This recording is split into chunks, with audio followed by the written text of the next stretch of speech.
217 है, न्यायाधीशों की आहार है Yes, या sir. उच्च न्यायालय का गठन हो चुका है? यस सर, बोला? Yes sir. ठीक है, चलिए दोस्तों आइए फट से आइए मुद्दे पर। चलिए एक पॉइंट कर लीजिए, न्यायाधीशों की आहारताएं संभवतः हेडिंग हो चुकी हैं। Yes. इसमें देखिए क्या आहारताएं दी गई हैं के लिए एलिजिबिलिटी क्या है कि कौन बन सकता है, क्या हाई कोर्ट का न्यायाधीश। ठीक है, चलिए आइए, तो इसमें क्या कहते हैं, हाई कोर्ट का आर्टिकल 217(2) बेटा जो नहीं था वो जान ले, अनुच्छेद 217(2). ठीक है, इसमें कहा गया न्यायाधीशों की आहारताएं, ठीक है, यानी कि क्वालिफिकेशन। आहारता मतलब हो गया क्वालिफिकेशन। ठीक है, चलिए इसमें क्या है, हाई कोर्ट के न्यायाधीशों की, हाई कोर्ट का न्यायाधीश ऐसे करिए, हाई कोर्ट का न्यायाधीश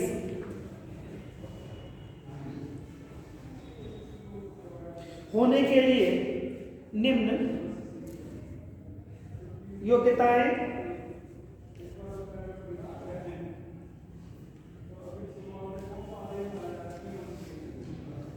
व्यक्ति के लिए आवश्यक है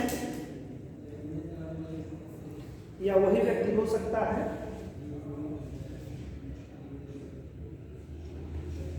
पॉइंट वाइज लिख दीजिए, वह भारत का नागरिक हो,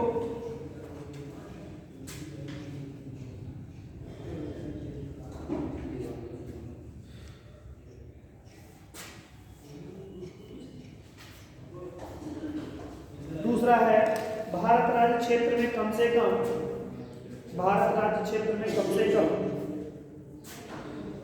10 वर्ष तक न्यायिक पद पर कार्य कर चुका हो, कम से कम 10 वर्ष तक न्यायिक पद पर कार्य कर चुका हो।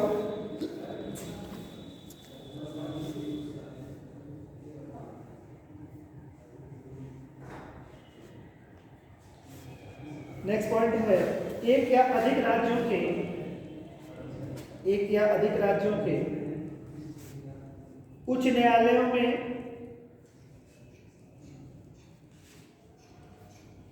लगातार कम से कम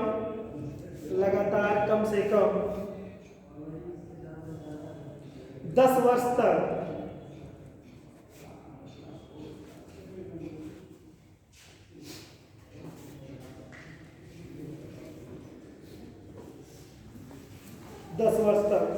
अधिवक्ता रह चुका हो, अधिवक्ता रह चुका हो। अब देखिए इसमें और सुप्रीम कोर्ट के न्यायाधीशों में क्या डिफरेंसेस है भाई, तो बता पाएगा? किसी ने पढ़ा है सुप्रीम कोर्ट वाला कि न्यायाधीश की योग्यता क्या होनी चाहिए? वो किसी हाई कोर्ट में कम से कम 5 वर्ष का क्या हो, मुख्य न्यायाधीश रहा हो, या हाई कोर्ट 10 वर्ष अधिवक्ता रहा हो। यहाँ पर क्या है, भारतीय किसी न्यायालय का मतलब ये हो गया, अब सुप्रीम कोर्ट तो होगा नहीं, ना ही किसी हाई कोर्ट होगा। हाई कोर्ट में अगर होता तो फिर न्यायाधीश अगर होते वो तो फिर न्यायाधीश बनने के लिए फिर क्यों रिक्वायरमेंट में वो फुलफिल करते, यानी कि डिस्ट्रिक्ट कोर्ट अधीनस्थ किसी न्यायालय में, किसी डिस्ट्रिक्ट कोर्ट वाले या किसी और अन्य डिस्ट्रिक्ट कोर्ट के अलावा कोई और कोर्ट है जहाँ पर वो न्यायाधीश रहे हैं 10 सालों तक, या 10 सालों तक किसी डिस्ट्रिक्ट कोर्ट में वो उन्होंने वकालत की हो। बात यही हुई ना, या वो सॉरी या तो वो हाई कोर्ट में 10 सालों तक वकालत किए हो, हाई कोर्ट में तभी तो बन पाएंगे। समझ रहे बात नहीं समझ रहा भाई, किसी को हाई कोर्ट का न्यायाधीश बनाना तो न्यायाधीश बनने के लिए क्या एलिजिबिलिटी होनी चाहिए कि हाई कोर्ट में 10 वर्ष तक वकालत कर चुके हो, ठीक है, किसी भी हाई कोर्ट में हो, या वो किसी डिस्ट्रिक्ट कोर्ट में, यानी कि हाई कोर्ट से जो छोटी कोर्टें हैं तो डिस्ट्रिक्ट कोर्ट आ जाएंगे आपका अधीनस्थ न्यायालय, उसमें क्या रहे हो, किसी न्यायालय में न्यायाधीश के पद पर 10 साल तक रहे हो तो हाई कोर्ट के न्यायाधीश बनने की योग्यता रखते हैं। ये बात कौन कह रहा है? आर्टिकल 217(2) कह रहे हैं। चलिए आगे दोस्तों पैराग्राफ चेंज करके लिखिए, न्यायिक पद धारण करने की अवधि की गणना में, न्यायिक पद धारण करने की अवधि की गणना में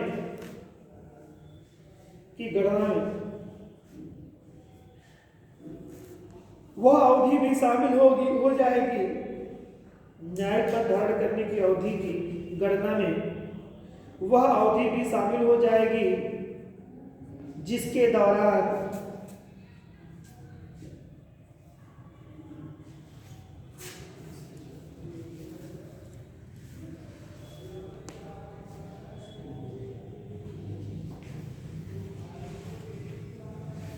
कोई व्यक्ति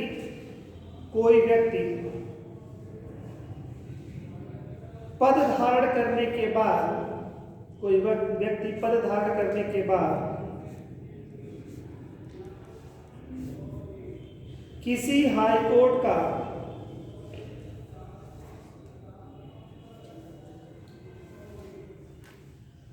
जिसके दौरान कोई व्यक्ति ऐसा, एक मिनट जैसे रिपीट कर रहा हूं मैं, वह अवधि भी शामिल हो जाएगी या होगी जिसके दौरान कोई व्यक्ति ऐसा पद धारण करने के बाद किसी हाई कोर्ट का अधिवक्ता धारण करने के बाद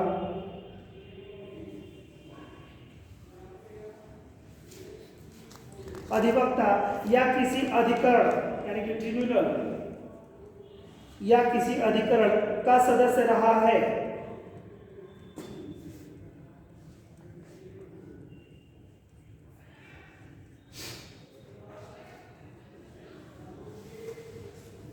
अथवा ट्रिब्यूनल का सदस्य रहा है, अथवा कोई ऐसा पद धारण किया है जिसके लिए विधि का विशेष ज्ञान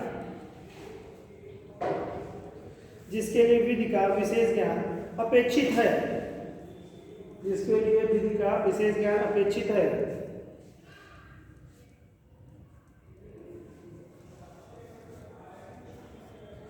इसी प्रकार किसी उच्च न्यायालय का अधिवक्ता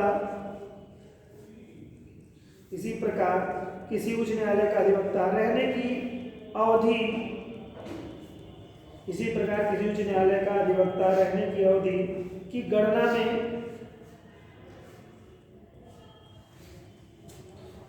में उस अवधि को शामिल किया जाएगा जिसके दौरान कोई व्यक्ति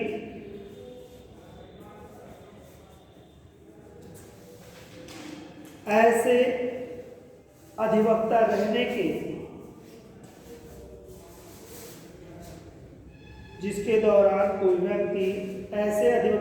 के पश्चात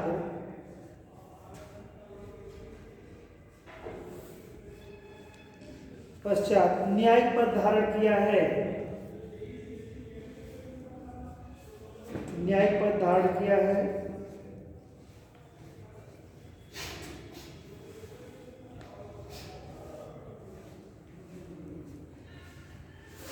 या किसी अधिकरण का सदस्य रहा है, अथवा कोई ऐसा पद धारण किया है जिसके लिए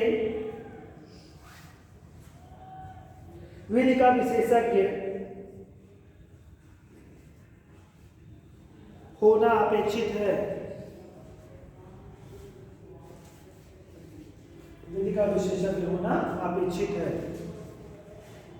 ये सब जो बातें कही जा रही हैं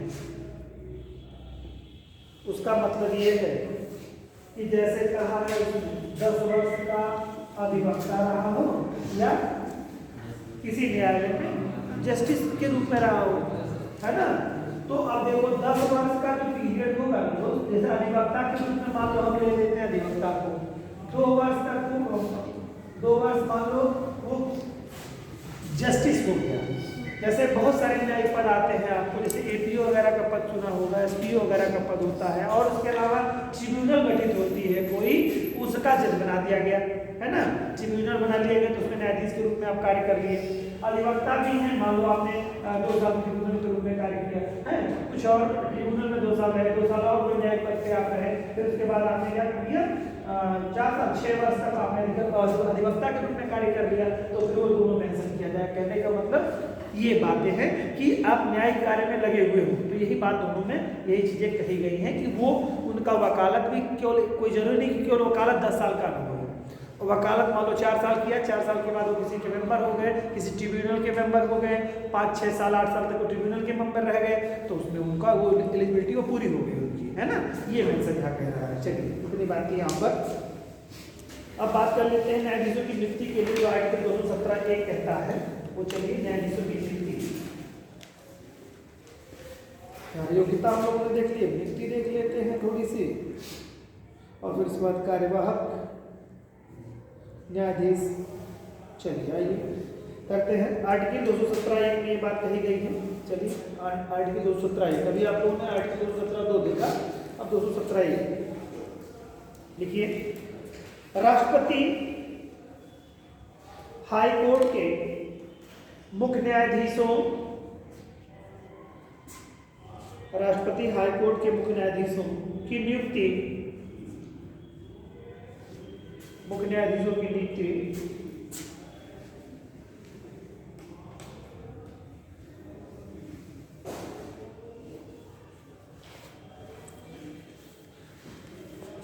मुख्य न्यायाधीशों की नियुक्ति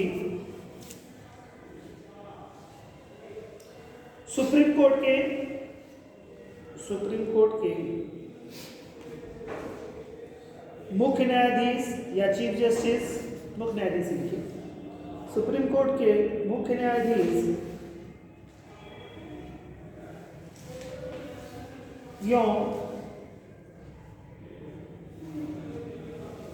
संबंधित राज्य के राज्यपाल के परामर्श से करता है।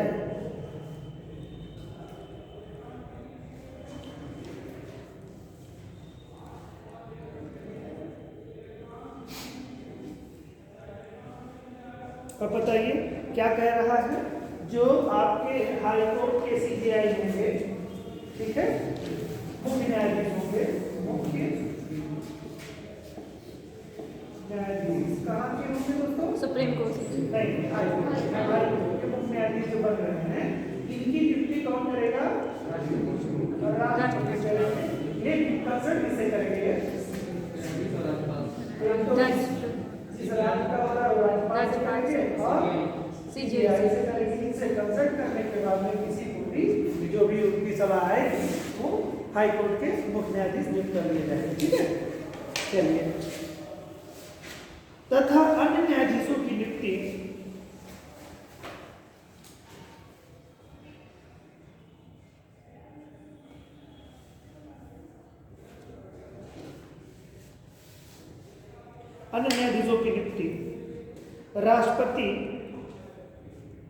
राष्ट्रपति सुप्रीम कोर्ट के मुख्य न्यायाधीश, अन्य न्यायाधीशों की नियुक्ति बता रहा है, उसमें एक चीज और बढ़ जाएगी। क्या बढ़ जाएगा देखिए, एक समझ थोड़ा सा। ये देखो किया क्या था, ये दे रहे थे राष्ट्रपति सलाह दे रहे थे राज्यपाल महोदय से सीजीआई से, किसकी नियुक्ति के लिए? मुख्य न्यायाधीश की नियुक्ति के लिए। लेकिन अगर हाई कोर्ट की बात होती है तो अब इसके अलावा अगर हमको न्यायाधीश की नियुक्ति करनी होगा हाई कोर्ट के, मुख्य नहीं न्यायाधीश की, तब यहाँ पर क्या हो जाएंगे? मुख्य न्यायाधीश हो जाएंगे कहाँ के? हाँ, हाई कोर्ट के मुख्य न्यायाधीश। आप लिख सकते हैं हाई कोर्ट के मुख्य न्यायाधीश, ठीक है। ये कंसल्ट कर लेंगे, ये बात हो जाएगी। तो अब निकल कर क्या जाएगा? क्या? हाई कोर्ट के न्यायाधीश, है ना? समझ गए होंगे आप बात को? ये अब यहाँ पर अभी है, इसको आप समझना चाहे तो दो तरह समझ सकते हैं। राष्ट्रपति कंसल्ट करेंगे राज्यपाल और सीजीआई से, तो बना देंगे मुख्य न्यायाधीश। और अगर हाई कोर्ट का न्यायाधीश है क्या बनेगा? मुख्य न्यायाधीश से क्या करेंगे यहाँ पे? मुख्य न्यायाधीश, ठीक। और अगर बनाना है हाई कोर्ट का न्यायाधीश बनाना है, अब इसमें ये बढ़ जाएंगे, राष्ट्रपति पूछेंगे राज्यपाल से, सीजीआई से, और जिस हाई कोर्ट का न्यायाधीश नियुक्त कर रहे हैं वहां के मुख्य न्यायाधीश से दे देंगे आप। तो लिख लीजिए इसी को भाषा में। अन्य न्यायाधीशों की नियुक्ति राष्ट्रपति सुप्रीम कोर्ट के मुख्य न्यायाधीश कामा उस राज्य के राज्यपाल, जिस राज्य के न्यायाधीश नियुक्त किए जा रहे हैं इस कोर्ट के लिए, उसके उस राज्य के राज्यपाल तथा संबंधित हाई कोर्ट के मुख्य न्यायाधीश के परामर्श से करता है। मुख्य न्यायाधीश के परामर्श से करता है, ठीक है।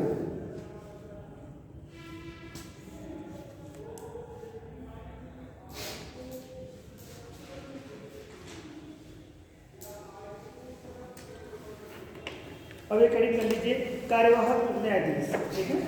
एक हेडिंग करिए कार्यवाहक मुख्य न्यायाधीश,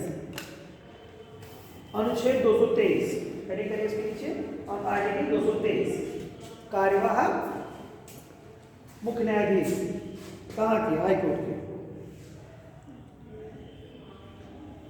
की नियुक्ति। यहाँ पर शब्द लिखा गया कार्यवाहक मुख्य न्यायाधीश की नियुक्ति, किसके, हाई कोर्ट के कार्यवाहक मुख्य न्यायाधीश की नियुक्ति। आर्टिकल बेटा 223 लिखिए इसमें। जब किसी हाई कोर्ट के मुख्य न्यायाधीश का पद, जब किसी हाई कोर्ट के मुख्य न्यायाधीश का पद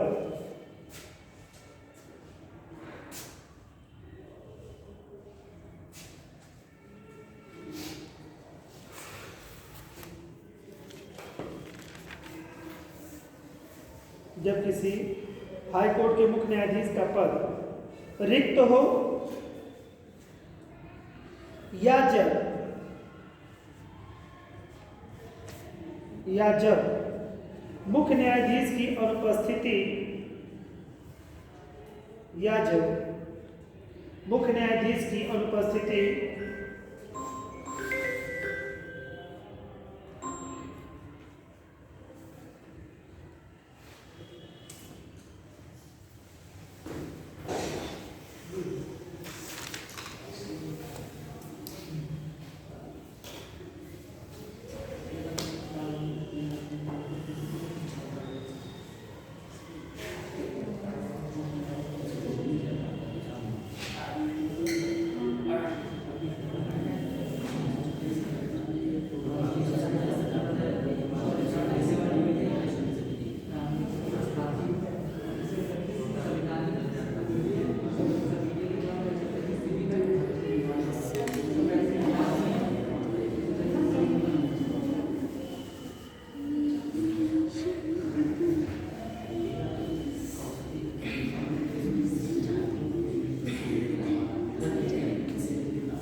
हाँ चीजें देखो, जब मुख्य न्यायाधीश की अनुपस्थिति के कारण या अन्यथा अपने पद के, क्या सेंटेंस था, मैं रिपीट पूरा कर दे रहा हूं एक बार।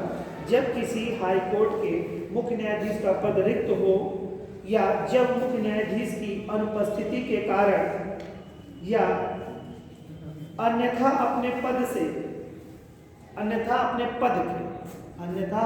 के कर्तव्यों का निर्वहन करने में असमर्थ हो, अपने पद के कर्तव्यों को करने में असमर्थ हो, यानी कि पैरालाइज हो जाए, कुछ और तरह की दिक्कत आ जाए, अन्यथा अपने पद के कर्तव्यों का निर्वहन करने में असमर्थ हो, तब राष्ट्रपति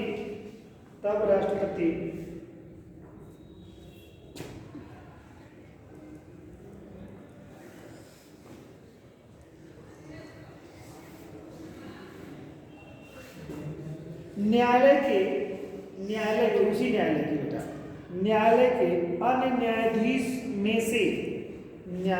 के अन्य न्यायाधीश में से किसी को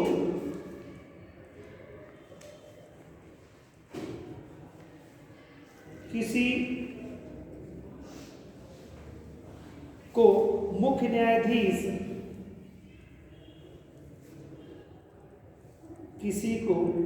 न्यायाधीश के कार्यों का निर्वहन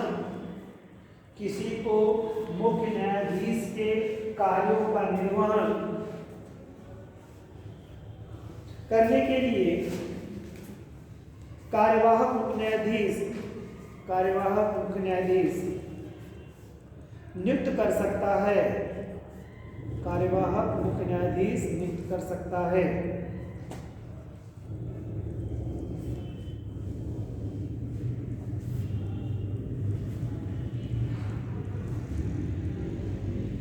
बस कुल मिला के कहने का है 223 यही कहता है कि किसी कोई ऐसी कंडीशन आ गई है कि जो मुख्य न्यायाधीश महोदय हैं हाई कोर्ट के, वो कार्य करने में अक्षम स्थिति में, ठीक है, अक्षमता कई रिकॉर्डों से आपने देखी वहां पर, ये अक्षमता की स्थिति है, तो उनको कार्यवाहक राष्ट्रपति महोदय उसी न्यायालय के किसी जस्टिस को चीफ जस्टिस का कार्यभार संभाल दे देंगे। वहाँ की हाई कोर्ट का चीफ जस्टिस, समझिएगा, हाई कोर्ट का मुख्य न्यायाधीश बना देंगे, उस हाई कोर्ट का चीफ जस्टिस किसी और न्यायाधीश को, मान लो एक मिनट के लिए न्यायाधीश है, ठीक है, और ये असमर्थता की स्थिति है, तो अब इतने न्यायाधीश बाकी लोग बैठे हुए न्यायाधीश, तो राष्ट्रपति महोदय कह देंगे आप आइए, आप बन जाइए, है ना, कार्यवाहक।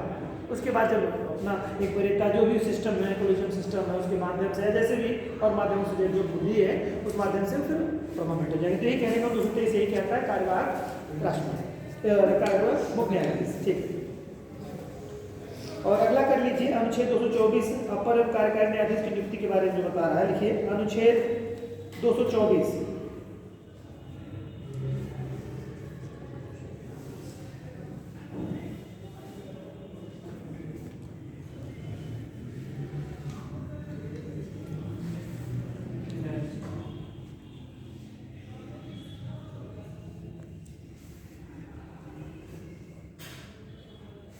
अब देखिए होता क्या है, अनुच्छेद 224 ये पावर देता है कि किसी न्यायालय में कार्यभार बहुत ज़्यादा है और बहुत ज़्यादा कार्यभार होने की स्थिति में कार्यों का निपटारा हो नहीं पाएगा, तो राष्ट्रपति महोदय क्या करते हैं, अपर न्यायाधीश की नियुक्ति कर देते हैं, जो कि 2 वर्ष के लिए इसमें नियुक्त किए जाते हैं, ठीक है, यही है अपर न्यायाधीश की नियुक्ति। तो राष्ट्रपति को पावर है कि हाई कोर्ट में कार्य ज़्यादा होने के कारण से न्यायाधीशों की जो संख्या है वो कम है, कार्य ज़्यादा है, तो अपर न्यायाधीश नियुक्त कर सकते हैं 2 वर्ष के लिए, आर्टिकल 224, ठीक। चलिए कर लेते हैं अनुच्छेद 224 लिखिए बच्चों, उसमें लिखिए जब किसी हाई कोर्ट में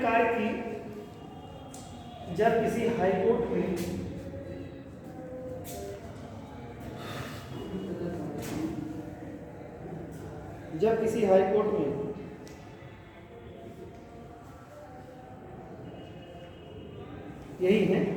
अब देखिए मैंने बार अपर शब्द यूज, अपर न्यायाधीश को कहा, अपर,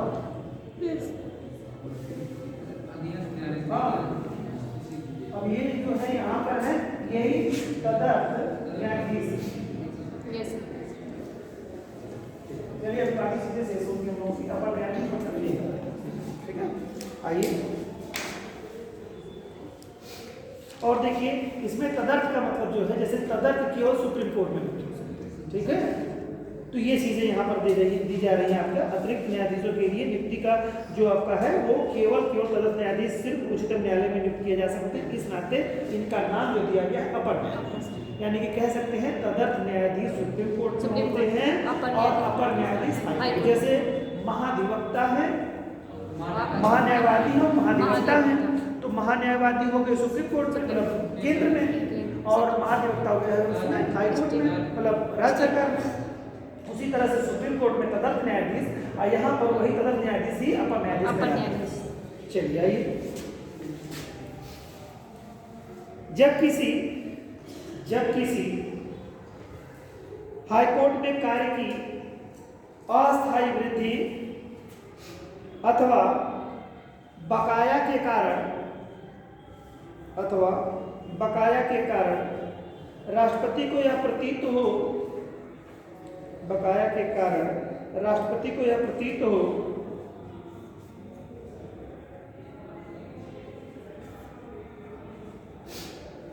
कि कार्य निपटाने के लिए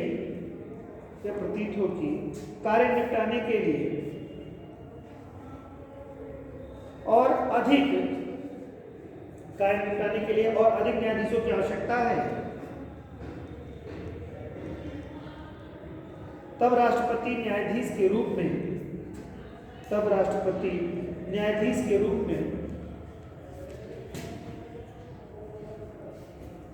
नियुक्त किए जाने के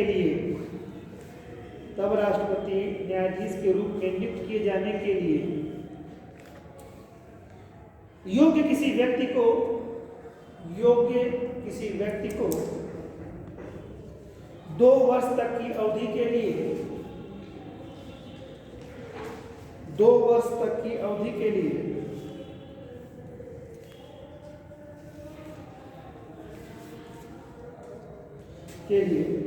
अपर न्यायाधीश नियुक्त कर सकता है।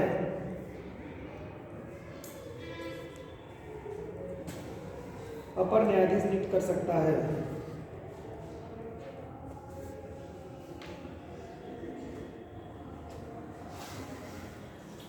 अपर न्यायाधीश नियुक्त कर सकता है। अपर को ही दोस्तों अतिरिक्त भी कहा जाता है। अपर कह सकते हैं यहाँ पर जो यूज हुआ है अतिरिक्त, वही तदर्थ होता है। अपर के आगे ब्रैकेट में लिख लीजिएगा अतिरिक्त, तो मैं लिखा दे रहा हूँ अपर ऑब्लिक अतिरिक्त, बेटा कर लीजिए अपर ऑब्लिक अतिरिक्त, आगे सेंटेंस चेंज करके पैराग्राफ लिखिए। अपर ऑब्लिक अतिरिक्त न्यायाधीशों की नियुक्ति केवल हाई कोर्ट में, ये भी थोड़ा इंपॉर्टेंट है, ये अपर न्यायाधीशों की नियुक्ति सिर्फ और सिर्फ कहाँ होती है, हाई कोर्ट में होती है, और तदर्थ न्यायाधीशों की नियुक्ति सिर्फ और सिर्फ सुप्रीम कोर्ट में होती है। न्यायाधीशों की नियुक्ति केवल हाई कोर्ट में की जाती है। इसी प्रकार या तथा इसी तरह या इसी प्रकार तदर्थ न्यायाधीशों की नियुक्ति सिर्फ सुप्रीम कोर्ट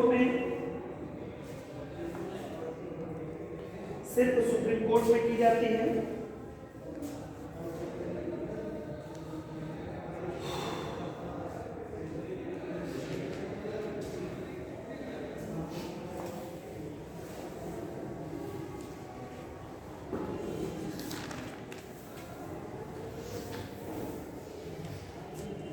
करके लिखिए दोस्तों, अपर न्यायाधीशों या कार्यकारी अपर ऑब्लिक अतिरिक्त ऑब्लिक कार्यकारी, बात देखिए इस पे आप कह सकते हैं, इसको मैं लिख दे रहा हूँ कार्यकारी भी कह सकते हैं। तो अपर न्यायाधीश का ये कार्यकारी न्यायाधीश कहिए। तो सब कहीं ना कहीं कंफ्यूज ना होइएगा, इस नाते मैंने बता दिया। अपर न्यायाधीश ऑब्लिक कार्यकारी न्यायाधीश ऑब्लिक अतिरिक्त न्यायाधीश के रूप में नियुक्त व्यक्ति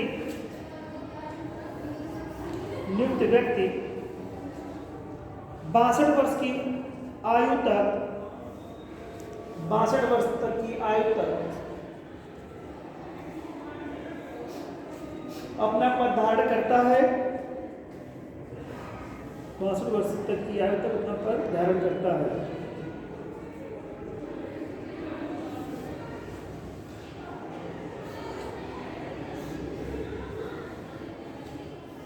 अब लिखिए, एक हेडिंग कर लीजिए।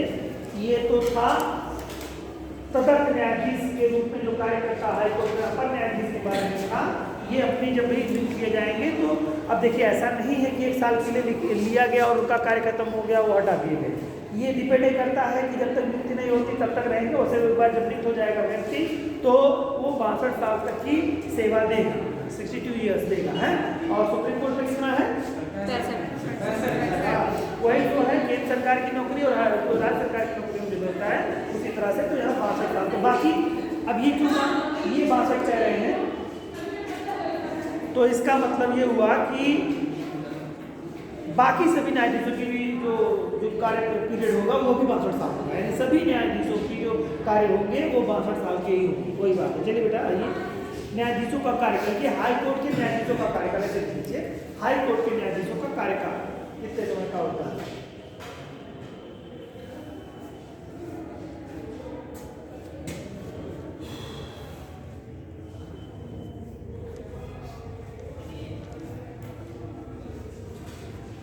हाई कोर्ट के न्यायाधीशों का कार्यकाल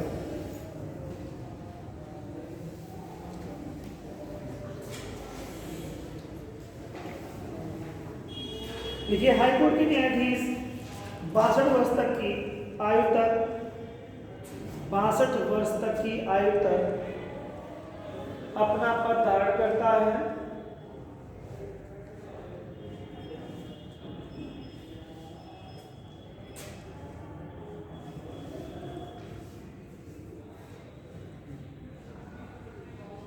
वर्ष तक की आयु तक अपना पद धारण करता है,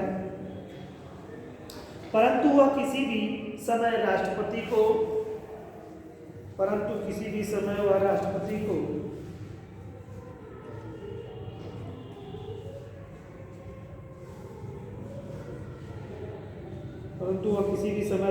को अपना त्यागपत्र दे सकता है।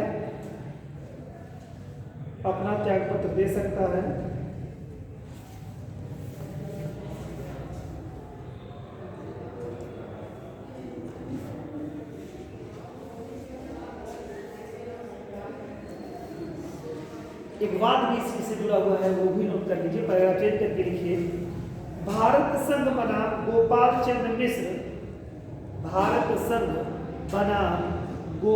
चंद्र मिश्र के मामले में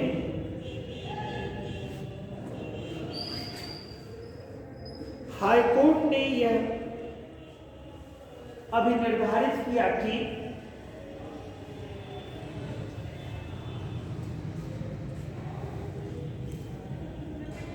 हाईकोर्ट ने यह अभिनिर्धारित किया कि यदि त्यागपत्र में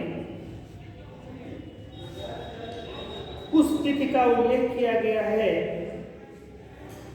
यदि त्यागपत्र में उस तिथि का उल्लेख किया गया है जिस तिथि से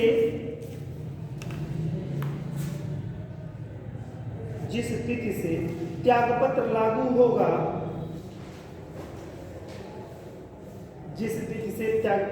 होगा, तो त्यागपत्र के लागू होने के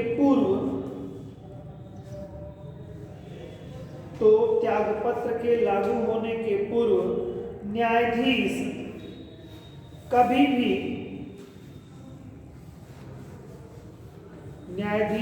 भी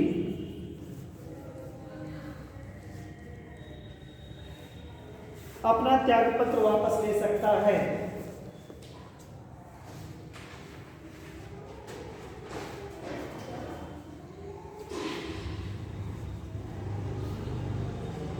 इसका मतलब समझ रहे हैं आप लोग?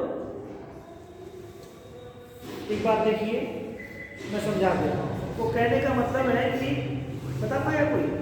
बताना चाहे तो बता सकते हैं। बोलिए, पूरी बात कह जाइए, बोलिए तो। एक गेट मिलेगा 3 दिन तक जो देना है, नहीं डेट का। अच्छा, चलिए अगर हटा के पास हटा के आवाज पूरी साफ है। हाँ बोलिए। त्याग पत्र में न्यायाधीश ने किसी डेट का मेंशन किया है तो उस डेट से पहले वो अपना त्याग पत्र वापस ले सकता है। ठीक है, ये है। देखिए क्या है, पढ़िए, ठीक है। जिस तिथि से त्यागपत्र लागू होगा, मतलब क्या होगा सर? लागू होगा मतलब मतलब राष्ट्रपति कोई डेट कोई देंगे। डेट दिया हो तो उसी के बाद से हम त्याग मतलब न्यायाधीश नहीं रहेंगे। हम न्यायाधीश नहीं रहेंगे। हाँ ठीक है, जैसे कह सकते हैं आप इसमें से कि भाई मतलब आपने बताया, आप पहले सूचना देंगे ना किसी अपने माननीय को जो आपके बड़े सीनियर हैं, आप बताएंगे कि साहब हम फला डेट से, मतलब ऐसा थोड़ा नहीं कि रिस्पॉन्सिबल पद है कि हम तुरंत छोड़ दे रहे हैं, नहीं आएंगे कल से, ऐसा नहीं होगा ना। आपको उस समय से बताना होगा कि त्याग पत्र हम अपने पद से दे रहे हैं, इसमें नहीं रहेंगे, है ना। वो एक बढ़िया पद है, एक रिस्पॉन्सिबल, बढ़िया मतलब रिस्पॉन्सिबल पद है, तो उसको पूर्व सूचना आपको आवश्यक है। तो वो उसमें जब वो आप जैसे आप इस्तीफा दे करके जैसे आप रिजाइन देते हैं ना, तो रिजाइन ऐसे नहीं कि बस गए रिजाइन दे करके चले आएंगे, अब नहीं आएंगे। हाँ ठीक है, रिजाइन देने के बाद आपने मतलब एक काम कहा कि तो उसके बाद जब तक इस्तीफा आपका स्वीकार्य नहीं होता किसी भी सरकारी कर्मचारी, तब तक आप उसके कर्मचारी रहते हैं। ऐसे नहीं कि हम बस आज से नहीं जाएंगे, खत्म हो गया मेरा सारा काम। हाँ कह सकते हैं आपके बाद से काम नहीं करेंगे, हम जा रहे हैं अपना इस्तीफा देंगे। अब इस्तीफा जब तक स्वीकार नहीं होगा आपके खिलाफ कार्रवाई हो जाएगी, आपके खिलाफ मुकदमा दर्ज हो जाएगा। बस फिर आपको ऐसे थोड़े ना, तो चुनाव चल रहा है, बेकार मन में आया आपको हम इस्तीफा दे रहे हैं, हम चुनाव नहीं करा पाएंगे, तो गुस्सा लग गई या हमारे साथ कोई बात हो गई, ऐसे नहीं है कि आप बीचों बीच छोड़ देंगे किसी चीज़ को। वो तभी हो पाएगा जब आकस्मिक आपको अप्राकृतिक कोई चीज़ हो गई। तो मतलब कहने का मतलब उसको आपको टाइम पीरियड देंगे, तो उसमें जो सेंसर टाइम पीरियड आपका नहीं होगा। आपका तो आपने कहा मुझे इस्तीफा चाहिए, मुझे अब नई नौकरी करनी, तो उन्होंने अपना सेंसर बताया कि भाई ठीक है, आप तब तक के लिए 2 दिनों के लिए आप इस कार्य को देखिए, 4 दिनों के लिए कार्य देखिए, जैसा हो कंडीशन की बात कर रहा हूँ कि या कल तक आप देखिए, ठीक है, कल आज की कार्रवाई आप करिए, कल की कार्रवाई में आपका सेंसर कर दिया जाएगा, शाम तक आपका मन बदल गया कि साहब हम इस्तीफा नहीं देंगे, ठीक है। सर ये मतलब किसी भी सरकारी कार्य के लिए हो सकता है, कोई भी। और सरकारी कार्य देखो ऐसा है बेटा, अब जैसे मान लो आपके बॉस है कोई, आप एसडीएम हैं और डीएम साहब आपने कहा कि साहब हम लिख करके दे दिया, साहब हम कार्य नहीं करेंगे, तो अब डीएम साहब मान लो हम्बल हैं, तो उन्होंने कहा कि सोच लो यार, सोच लो, शाम तक सोचो, कल बताना, परसों बताना, रखो तुम बताना अपना। तो आपने गए विचार की, रात अपने घर वालों ने बताया कि नहीं छोड़ दोगे बेटा, क्या करोगे, रहने दो, तो फिर आपको वो हो जाएगा। अब वो अधिकारी वैसे भी है, तुरंत आपने दिया तो स्वीकार कर लिया उसने अपना। ये किसी भी पद पे हो सकता है। हाँ किसी भी पद। अब वही वर्कर लेके आते हैं ना, अब जरा वर्कर लेके आप आए, आधे घंटे उसने काम किया, अब उसने क्या, आपने क्या कह दिया कि साहब अब नहीं काम करेंगे, तो मालिक क्या कहता है, बहुत मारेंगे, तो काम हमारा कैसे चलेगा, पहले इतना खत्म करके जाओ, दोपहर बाद या शाम बाद जाना। समझ रहे बात, वहाँ पर तो एक ओरली आपका हो जाता है, ऐसे थोड़ा ना हो गया, मतलब काम चल रहा है, आपके सारे कारपेंटर या जो भी अपने मिस्त्री आ गए हैं जुड़ाई वाले, अब पता चला वर्कर कह रहे हैं 2 लोग कि हम नौकरी नहीं करेंगे आज आपके यहाँ, तो ऐसा होता है क्या? ऐसा बहुत रेयर केसेस में होता है। तो उसी तरह से प्राइवेट की बात है, तो गवर्नमेंट इंस्टीट्यूट में आपको एक लीगली करना पड़ेगा, तो वापस ले सकते हैं। चलिए मैम आ गई है, थोड़ा सा और देख लीजिए। चलिए तो क्या हुआ था, न्यायाधीश को कभी भी अपना त्यागपत्र वापस ले सकता है, ठीक है। आगे चलिए दोस्तों, हाई कोर्ट के किसी न्यायाधीश को, हाई कोर्ट के किसी न्यायाधीश को, लाइन चेंज भी कर सकते हैं, उसी में लिख सकते हैं, हाई कोर्ट के किसी न्यायाधीश को संसद द्वारा महाभियोग प्रस्ताव पारित कर दिया जाने पर, संसद द्वारा महाभियोग प्रस्ताव पारित कर दिए जाने पर राष्ट्रपति द्वारा उसको पद से हटाया भी जा सकता है, यानी केवल त्यागपत्र ही नहीं, उनको महाभियोग द्वारा हटाया भी जा सकता है, ये कहने का मतलब है यहाँ पे। संसद द्वारा महाभियोग प्रस्ताव पारित कर दिए जाने पर राष्ट्रपति द्वारा उसको पद से हटाया भी जा सकता है, तथा किसी न्यायाधीश का पद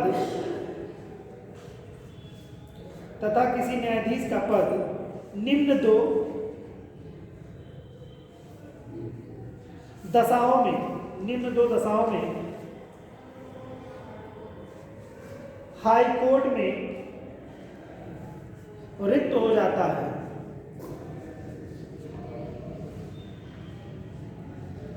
यानी कि त्यागपत्र भी नहीं दिया गया है, उस पर महाभियोग भी नहीं चलाया गया है, तब भी 2 कंडीशन ऐसी बचती है कि वो हाई कोर्ट का न्यायाधीश नहीं रह जाएगा। ठीक, कब? पहली कंडीशन है जब उसे सुप्रीम कोर्ट का, जब उसे पॉइंट नंबर 1 कर लीजिए बेटा, रिक्त हो जाता है, उसके बाद डैश करिए, पॉइंट नंबर 1 करिए, लिखिए उसमें, जब उसे हाई कोर्ट, सुप्रीम कोर्ट का न्यायाधीश नियुक्त किया जाता है, जैसे सुप्रीम कोर्ट का न्यायाधीश बनेंगे वो, वैसे ही हाई कोर्ट की उनकी सदस्यता समाप्त हो जाएगी, ये बात है। और दूसरी बात है बच्चों,